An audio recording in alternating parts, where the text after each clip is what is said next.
Well, one of the key parts of wealthy franchisee thinking is resilience. How many of you know that feeling of working really hard, doing everything you can on a certain day, but it seems like the forces of the universe are just fighting against you and trying to stop you from having a good day? How many of you know that feeling? You're just putting it all out there and it's pushing back. Resilience is our ability to keep pushing when that happens.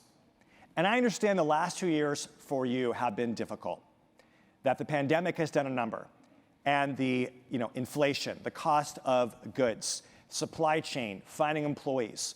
I understand there's challenges with customer count and all the competition. I know that things are tough. I experienced tough times myself during those years, and I experienced it doing this. In January of 2020, I was looking at what was going to be the best year of my entire career. I had speaking engagements with franchises all around the world. I just signed a book deal with Entrepreneur to write a book. I mean, it's going to be this great year. But here's my only concern when I signed that book deal. They gave me a really tight deadline to get my manuscript done, and I was looking at my busy calendar in 2020. I remember thinking, gosh, how am I going to find time in 2020 to write a book? It was the first 2 weeks of March, the phone calls started coming in, my entire calendar got cleared. All my income for the foreseeable future just went away with no discussion of when anybody would come back. I mean, I was just basically unemployed. Someone who talks to other people about success. So I sat at my kitchen table feeling like a fraud. And I began contemplating everything that got me to this moment. And I began to recall all the high points and low points of my life.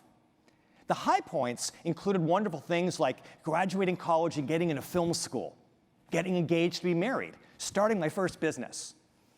Then there were those low points, such as having to drop out of film school because I was diagnosed with cancer, having my fiance end the engagement, having to close my first business. Just like all of you, my life, personally and professionally, has been a series of peaks and valleys. Well, what I decided to do that morning was to actually plot them on a graph, the highs and lows, and then connect the dots. And when I did that, I noticed a couple things that I'd never realized before. This was just, a few years ago.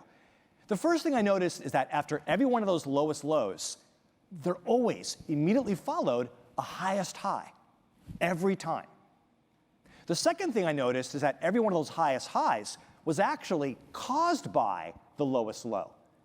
Either because there were new opportunities that didn't immediately present themselves, but I eventually found, or because these lowest lows forced me to make changes, to do things I hadn't been doing, and those changes are what took my life, my business, everything to the highest level. Resilience is our ability to really navigate those low points so we can find the opportunities and make the changes, even though there's all this uncertainty and we're not sure what to do. Well, what I found is in every area of our business, there's an operational side and a human side, a hard skills side and a soft skills side.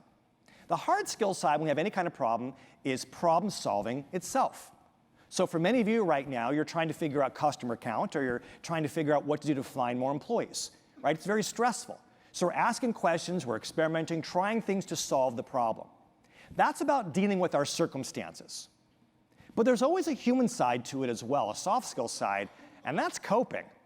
That's managing the emotion that's part of the process of when we go through tough times. If we are robots, we wouldn't be burdened with emotion. But we're human beings. And I promise that most of you aren't just running your restaurants, you're feeling your restaurants. How many of you would agree that running an IHOP is an emotional experience? Our ability to manage those emotions directly impacts how well we can operate. And this is just basic brain science. In our brains, all of us have two almond-shaped regions called the amygdala. That's our body's fire alarm. Okay? When it senses there's danger, it immediately puts us in high alert. It keeps us alive. But it doesn't take much to trigger the amygdala. And when it's active, it blocks the neural pathways to the prefrontal cortex. That's the part of your brain responsible for logic, reason, and problem solving.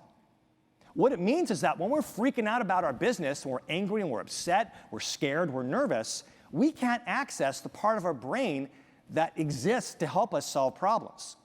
So the first thing we got to do when we feel the stress is deal with the stress itself before dealing with the problem.